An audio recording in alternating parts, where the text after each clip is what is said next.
제가 돌봄과 세움이라는 주님께서 주신 음성을 듣고 계속 그곳에 포커스를 두고 말씀을 전하고 있습니다. 왜냐하면 어려운 시대입니다. 힘든 시대예요. 특별히 실패를 경험한 분들이 많아요. 한 번의 실패, 두 번의 실패 있을 수 있지만 실패가 누적되는 분들이 있어요. 여러분, 실패가 누적되면 어떤 현상이 나타날까요? 정체됩니다. 사실 그 정체됨은 굉장히 어려운 순간이에요. 그러니까 소망이 없는 미래는 지옥이죠. 암울하죠. 고통이죠. 미래를 생각할 때 내 인생 자체가 미래적 아닙니까? 그러니까 미래를 생각할 때 암울하다고 생각하면 얼마나 어렵겠어요. 얼마나 힘들겠어요. 그래서 이것이 반복되면 이걸 뭘로 받아들이냐면요, 운명으로 받아들여요. 운명이란 사전적인 적용으로 보면 원래부터 정해진 결과를 얘기하는 거예요. 그러니까 미래에 정해진 어떤 결과라는 거예요. 만약에 여러분의 인생 앞에 미래에 어떤 것들이 정해진 결과라면 여러분 그 정해진 결과를 어떻게 받아들이겠습니까? 운명은 반드시 일어나게 되는 필연이라는 거예요. 그러니까 이게 참 어려운 겁니다. 참 본질적인 문제고, 인생에 있어서 운명이라는 것, 미래에 관계된 거기 때문에. 특별히 제가 여러 번 말씀드리지만 인도의 카스트 제도 보면 굉장히 불공평한 시스템 아니겠습니까? 브라만, 상위 계급을 차지하고 있는 브라만이 누리고 있는 실제적인 권력과 부들이 있어요. 근데 카스트 제도가 특징이 뭐예요? 귀속된다는 거예요. 누가 브라만이 될 수 있겠습니까? 아무 이유 없어요. 그냥 브라만에서 태어나면 되는 거예요. 그 태어나는 것 자체가 이게 내가 어떻게 할 수 있는 게 아니잖아요. 그런데 브라만에서 태어나면 뭐 괜찮겠죠. 그런데 어디서 태어나면 저기 그 카스트 제도에도 들지 못하는 불가촉 천민들에게 태어나면, 여러분 아마 많이 다큐멘터리나 이런 거 보셨을 거예요. 할아버지도 빨래터에서 살고 평생 빨래만 하다 살고, 아버지도 빨래만 하다 살고, 그리고 3대 4대 이르러서 계속 빨래만 하는 거예요. 그들에게 있어서 여러분 잘못은 그렇게 태어난 것밖에 없어요. 얼마나 불공평합니까, 그 시스템이. 그런데 충격적인 건 데모를 안 해요. 잘못됐잖아요. 그걸 뒤집지 않아요. 왜? 카스트 제도가 힌두교 전통 아래에 있습니다. 힌두교의 베이스에 있어요. 힌두교는 뭘 믿어요? 내세를 믿어요. 윤회예요. 윤회 사상입니다. 그러니까 내가 지금 어렵게 사는 건 분명히 뭐가 잘못된 거예요. 예전에 전생에. 그러니까 그것을 어떻게 해요? 받아들이는 거예요. 그냥 거기에 대한 저항이 없습니다. 순응해요. 뭐 때문에? 운명이라는 한 단어 때문에. 그리고 내가 여기서 이렇게 순응하면 다음번엔 뭐 좋은 일이 있을 거야. 이거 누가 만든 겁니까? 브라만들이 만든 거예요. 컨트롤 하려고, 통제하려고 종교를 이용하는 겁니다. 운명이라는 어떤 타이틀로 사람들을 속이는 거죠. 사실은 그 뒤엔 사탄이 있는 거고. 하나님은 그렇게 우리를 창조하지 않으셨죠. 복음이 들어갔을 때 그런 것들이 깨지기 시작합니다. 아멘? 복음은 그래서 추상적인 것이 아니에요. 복음은 실제적인 것입니다. 모든 사람에게 기회를 제공합니다. 노예제도가 없어지게 되는 거예요. 그게 복음의 실제예요. 근데 주변에도 보면 한국에 그런 것들이 많은 것 같아요. 약간 한국 안에 있는 가장 견고한 진 중에 하나가 미신이에요. 샤먼이에요. 샤먼이 기독교와 만나고, 샤먼이 불교와 만나고, 샤먼이 유교와 만나요. 모든 밑바탕에 샤머니즘이 있어요. 사실 이 샤머니즘의 이 근간이 두려움입니다. 두려움. 그것을 조장하는 거예요. 그래서 알지 못하는 신에게 계속 절하고 절하고 또 뭐 죄를 지나고 그런 일들을 하는 거죠. 여러분은 만약에 여러분의 인생 앞에 운명과 같은 어떤 일들이 있다고 한다면 어떻게 반응하시겠어요? 그리고 성경은 이 운명에 대해서 뭐라고 얘기하고 있을까요? 성경도 사실은 성경이 바라보는 미래는 뭔지 아십니까? 정해진 거예요. 예수님은 오십니다. 말씀 자체가 정해진 거예요. 이 말씀은 변하지 않습니다. 그런데 세상의 운명관과는 다릅니다.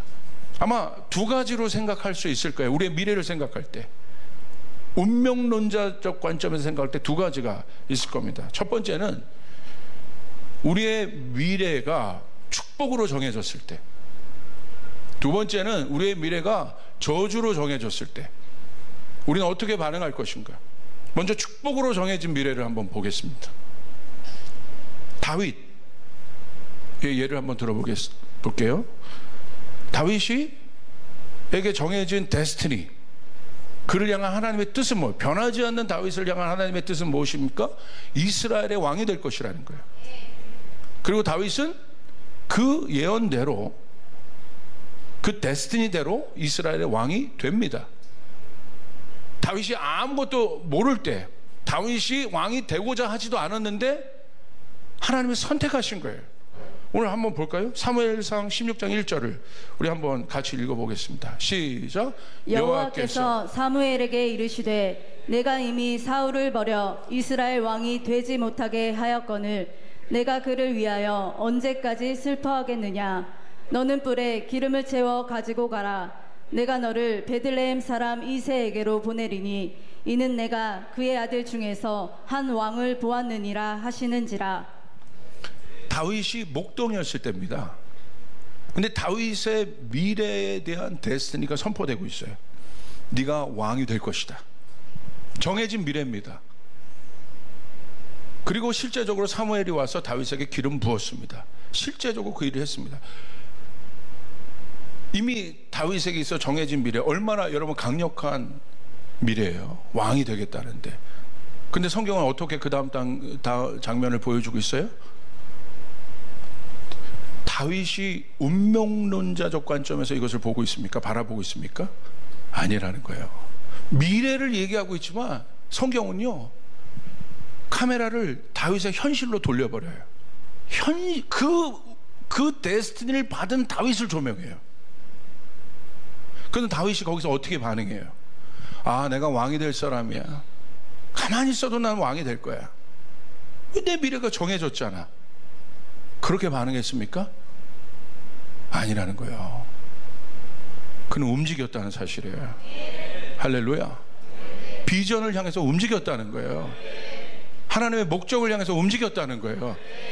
이스라엘 보십시오. 약속의 땅이라는 정해진 데스티니가 있습니다. 출애굽하는 그 순간 모든 이스라엘 백성들은 약속의 땅을 약속으로 받았어요. 그런데 보십시오. 약속의 땅에 정작 들어간 사람은 많지 않아요. 1세대는 다 죽었다고 보시면 돼요. 그들에게 있어서의 데스티니와 어떻게 보면 오늘 세상적인 관점에서 말하는 운명은 뭐겠습니까? 운명이 바뀐 거네요. 약속의 땅에 못 들어갔잖아요. 받았는데 그들의 미래가 바뀌었습니다.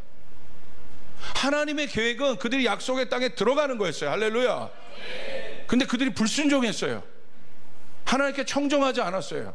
어떻게 됐습니까? 미래가 바뀌었어요. 깊이 생각하셔야 돼요. 오늘 내 신앙의 현주소가 뭔지에 대해서 깊은 질문을 해야 돼요. 두 번째, 재앙으로 정해진 미래가 있습니다.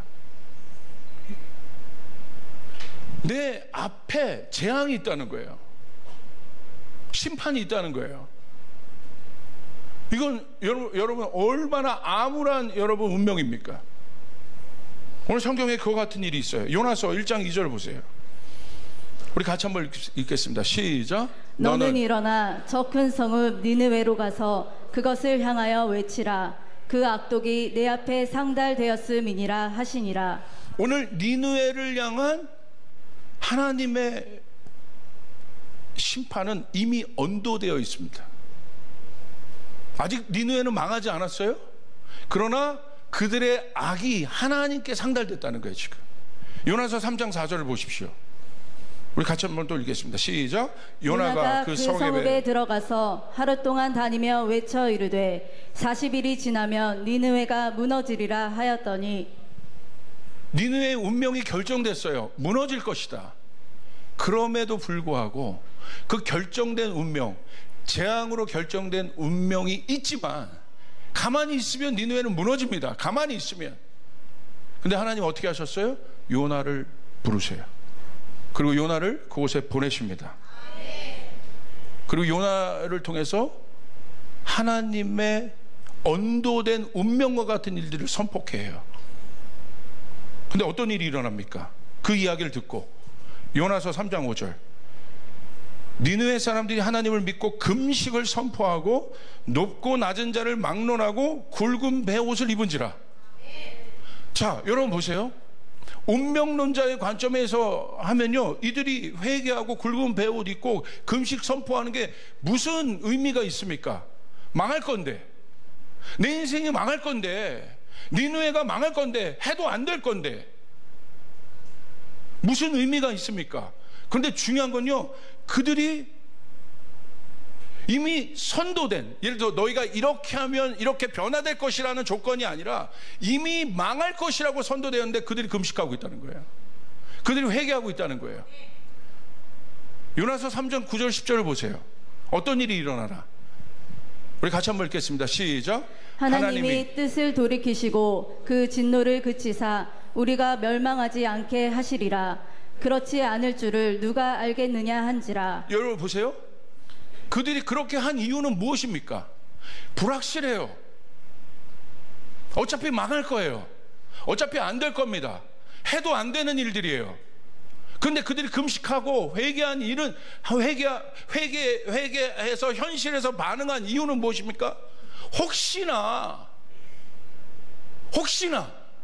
안 될 줄 아는데 혹시나 하나님이 뜻을 돌이키신다면, 하나님이 뜻을 돌이켜서 이 재앙을 걷어가시고 우리가 멸망치 않게 하실 줄 누가 알겠느냐. 그런데 결과는 어떻게 됩니까? 10절. 하나님이 그들이 행한 것 곧 그 악한 길에서 돌이켜 떠난 것을 보시고 하나님이 뜻을 돌이키사 그들에게 내리라고 말씀하신 재앙을 내리지 아니하시라. 할렐루야. 아멘. 정해진 운명이 어떻게 됩니까? 바뀝니다. 여러분 중요한 거는 그거예요. 언도되었지만 그들이 기도되었다는 거예요. 이미 그렇게 기정사실이지만 기도되었다는 거예요. 그 받아들이는 게 굉장한 것 같죠. 성경은 받아들이라고 얘기하고 있지 않아요.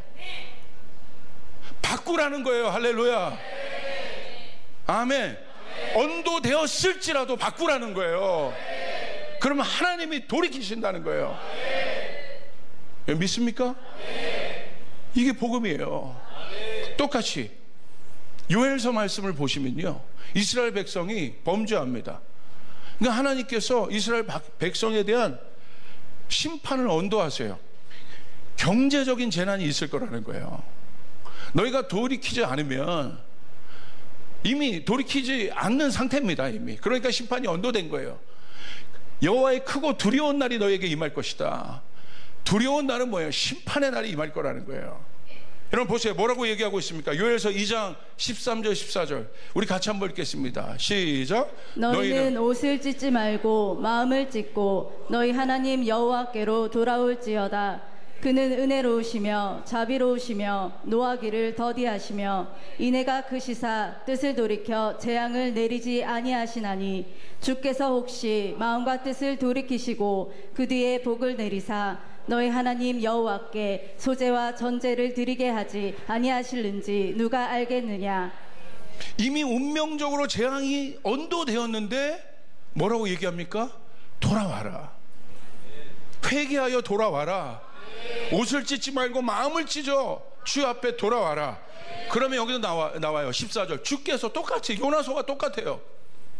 주께서 혹시 이미 언도되었지만 혹시 내 인생 앞에, 우리 가정 앞에 정말 이 말도 안 되는 상황들이 이 반복으로 말미암아 내가 낭망에 더 이상 정체되어서 아무것도 할 수 없는 이 상황에, 어떻게 나갈 조차 방법도 모르겠는 이 상황에, 그래서 다 놓고 싶은 이 상황에, 그냥 되는 대로 살고 싶은 이 상황에 겨우겨우 그냥 사는 거예요.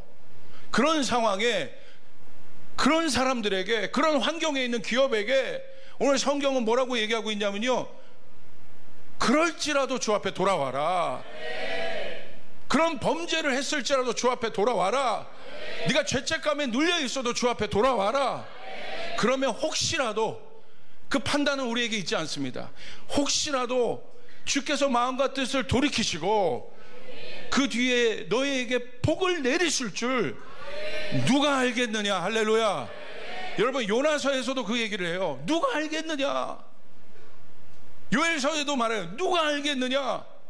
모든 사람은 안 된다고 하고, 내 마음도 이제 주변이 내가 안 되는 걸 다 알아요. 그리고 내 마음도 내가 안 되는 걸 내가 알아요. 그런데 그럴지라도 주 앞에 돌아오라는 거예요. 예수의 이름에 소망이 있다는 것이에요. 아멘. 그러면 누가 알겠느냐. 그분께서 그 분노를, slow to anger, 그 분노를 느리게 또 하실 수 있다. 분노가 느려진다는 건 기회가 있다는 거예요. 시간이 확보되고 있다는 거예요. 우리의 기도로 여러분, 주님의 분노가 slow to anger, 느려지게 할 수 있다는 거예요. 이 땅을 향한 심판이 느려지게 할 수 있다는 거예요. 더 나아가서 느려지게 할 뿐만 아니라 어떻게 변화시킬 수 있다. 돌이키실 수 있다. 아멘. 오늘 내 안에 있는 복음은 무엇입니까? 예수님이라면 그런 정해진 결과에 대해서 예수님은 어떻게 하실까요? 보세요. 예수님 이 땅에 오신 이유는 내가 여러분, 사망에 연도되고 죽을 수밖에 없는 그 운명을 알고 오셨어요. 예수님 어떻게 하셨습니까? 적극적으로 그분이 우리의 운명을 바꿔버리셨어요. 우리의 뜻, 우리의 잘못된 뜻 가운데 하나님의 뜻이 이루어지게 돼 여러분 하셨습니다. 그래서 예수를 만나면 모든 사람이 바뀐 거예요. 그분만이 나를 바꿀 수 있다. 언도되었을지라도 바꿀 수 있다. 포기하면 안 됩니다. 여러분, 예수님 옆에 있는 강도들 보십시오. 몇 분 있으면 죽을 운명이에요. 그런데 예수님에게 물어봐요. 내가 당신과 함께 낙원에 갈 수 있겠습니까? 예수님 뭐라고 얘기해요? 안 돼. 너 끝났어. 넌 죽을 운명이야. 그렇게 말하지 않으셨다는 거야. 네가 나와 함께 낙원에 있으리라. 할렐루야. 이게 복음인 거예요. 이게 복음인 거예요. 그리스도인들은 이렇게 말해야 되는 거예요. 그래서 우리는 이제 어떤 기도를 해야 되느냐? 미래를 선점하는 기도를 해야 돼요. 이제는 본격적으로 알았어요. 어떻게? 이제 더 나아가서 여러분, 미래를 향해서 여러분 기도해야 돼요. 하나님, 우리 가정을 통해서 하나님의 뜻이 이루어질 걸 믿습니다. 100, 비전이 이루어질 걸 믿습니다. 우리 기업을 통해서 100개의 교회를 세우는데 우리 기업이 사용될 걸로 믿습니다. 선점하여 기도하시길 바랍니다. 그리스도인의 기도는 그런 기도예요. 선점하는 거예요. 공격적으로 기도하는 것이에요. 대한민국이 하나님의 뜻에 쓰임받을 줄 믿습니다. 한국교회가 쓰임받을 줄 믿습니다. 다시 부흥이 있게 될 줄 믿습니다. 선점할지어다. 선점하여 기도하라는 거예요. 선점. 그러면 그대로 돼요. 믿음은 바라는 것들의 실상이에요. 여러분, 왜 현실로 이루어지지 않습니까? 믿음은 바라는 것들이 현실이 되는 건데 왜 그렇습니까? 바람이 없어요. 바라는 것들이요. 바람은 미래에 관한 것이에요. 여러분이 바라야 이루어지는 것이에요. 하나님, 그 일들이 이루어지게 도와주시옵소서. 바라는 대로 이루어지는 거예요. 바라는 대로 이루어지는 거예요. 믿으시면 아멘 하시길 바랍니다. 아멘. 하나님의 뜻이라면 그것에 정렬하고 여러분 가야 합니다. 여러분, 그것이 중요해요. 자, 마지막 여러분에게 한 구절만 말씀드리고 말씀 마칩니다. 요한복음 5장 5절부터 8절 우리 같이 한번 읽겠습니다. 시작. 거기 38에 된 병자가 있더라. 예수께서 그 누운 것을 보시고 병이 벌써 오래된 줄 아시고 이르시되 내가 낫고자 하느냐. 병자가 대답하되 주여, 물이 움직일 때에 나를 못에 넣어주는 사람이 없어 내가 가는 동안에 다른 사람이 먼저 내려가나이다. 예수께서 이르시되 일어나 내 자리를 들고 걸어가라 하시니. 베데스다 못이 있었습니다. 베데스다 못에 전설이 있었어요. 천사가 물을 움직일 때 들어가면 병이 낫는다는 거예요. 저도 이 베데스다 못을 가봤어요. 이스라엘에 있어요. 예루살렘 성 안에 있습니다. 그 당시 수많은 병자들이 거기에 모여 있었어요. 근데 오늘 말씀 보니까 한 사람이 서 있습니다. 한 사람이 있습니다. 그 사람이 누구예요? 38년 동안 병을 앓고 있는 사람이에요. 오늘 말씀 보세요. 6절에 예수께서 그 누운 것을 보시고 병이 벌써 오래된 줄 아시고, 오래된 병. 그런데 여러분, 예수님이 그 사람을 봅니다. 그리고 어떻게 하시냐면, 네가 낫기를 원하느냐? 예수 바로 물으세요. 그러니까 이 오래된 병을 갖고 있는 사람이 이렇게 얘기해요. 7절에 병자가 대답하되 주여 물이 움직일 때 나를 못에 넣어주는 사람이 없어 내가 가는 동안에 다른 사람이 먼저 내려가나이다. 무슨 말입니까? 뭘 설명해요? 뭐라고 얘기합니까? 여러분, 여기서 중요한 힌트를 잡으셔야 돼요. 38년이나 됐어요. 그거 왜 물어보세요? 나한테. 난 이제 희망도 없어요. 소망도 없어요. 쓸데없이 당신 갈 길 가쇼. 그렇게 하지 않았어요. 38년, 여러분 생각해 보세요. 한 문제가 풀리지 않는 문제가 38년이나 있어요. 여러분 어떻게 하겠습니까? 운명으로 받아들이실 거예요? 풀리지 않는 문제가 내 안에 38년, 우리 가문 안에 38년이 돼 있어요. 오래된 문제가 38년이 돼 있어요. 어떻게 하실 겁니까? 근데 이 베데스다 못에 있었던 이 병자는요, 여러분 어떻게 합니까? 그럼에도 불구하고 포기할 만하잖아요. 내려놓을 만하잖아요. 근데 이 사람은 어디에 있습니까? 여러분, 한낱 그 안에 있는 조그만 희망을 가지고 어디 있었어요? 그 사람이 그 베데스다 못을 떠나지 않고 있었다는 거예요. 이 사람 포기하지 않았던 거예요. 거기 있었던 겁니다. 남아 있었던 거예요. 그리고 여러분, 이 사람은 여러분 정말 38년이나 되면 웬만한 사람은 포기할 텐데 그 마음 가운데 계속 있다 보니까 자기가 못 낳는 이유를 내가 못 들어가는 것 뿐이야. 엄청나게 긍정적인 사람 같아요. 긍정적인 마인드를 갖고 있는 사람 같아요. 누가 나를 들여보내주면 난 날 수 있는데 38년이나 그 말도 안 되는 거짓말을 믿고, 여러분 어떻게 보면 그 시가적인 거짓말이죠. 그런데 그 마음 안에 일말의 희망을 놓지 않고 있었다는 거예요. 그랬더니 예수님이 어떻게 하십니까? 그 사람에게 나타난 거예요. 할렐루야. 그리고 느닷없이 물으십니다. 네가 낫기를 원하느냐? 오늘 여러분에게 동일합니다. 여러분의 문제가 해결되기를 원하십니까? 정해진 문제가 해결되기를 원하십니까? 똑바로 예수님께서 물으시는 거예요. 그러면 우리는 대답해야 돼요. 주님, 낫기를 원하나이다. 이 문제가 해결되기를 원하나이다. 그럼 예수님은 뭐라고 얘기하세요? 8절, 예수께서 이르시되 일어나 내 자리를 들고 걸어가라. 오늘 그 일들이, 혹시 그런 분들이 있다고 한다면 그 일들이 일어나기 바랍니다. 이게 바로 예수님이세요. 여러분 왜 그분이 중요하냐? 여러분, 이제 우리가 해야 될 일은 딱 이거 하나입니다. 하나님이 누구에게 역사하시느냐? 움직이는 자에게, 꿈꾸는 자에게 역사하시는데, 사도행전 2장 17절을 보십시오. 마지막 때 성령이 임하시면 이 일들이 일어난다는 거예요. 우리 같이 한번 읽겠습니다. 시작. 하나님이 말씀하시기를 말세에 내가 내 영을 모든 육체에 부어주리니 너희의 자녀들은 예언할 것이요 너희의 젊은이들은 환상을 보고 너희의 늙은이들은 꿈을 꾸리라. 마지막 때 말세에 성령이 임하면, 제가 요즘 시대에요, 이 말씀이 얼마나 피부로 와닿는지 모르겠어요. 하나님 우리 가운데 돌파를 주길 원하십니다. 여기 다 아비 어미 세대들이시잖아요. 여기 늙은이라고 표현됐지만 아비 어미들, 아비들에게 성령이 임하면 나타나는 현상은 무엇입니까? 꿈을 꾸리라. 꿈을 꾸셔야 돼요. 그 꿈이 이루어지는 거예요. 부모님들이 꿈을 꾸셔야 돼요.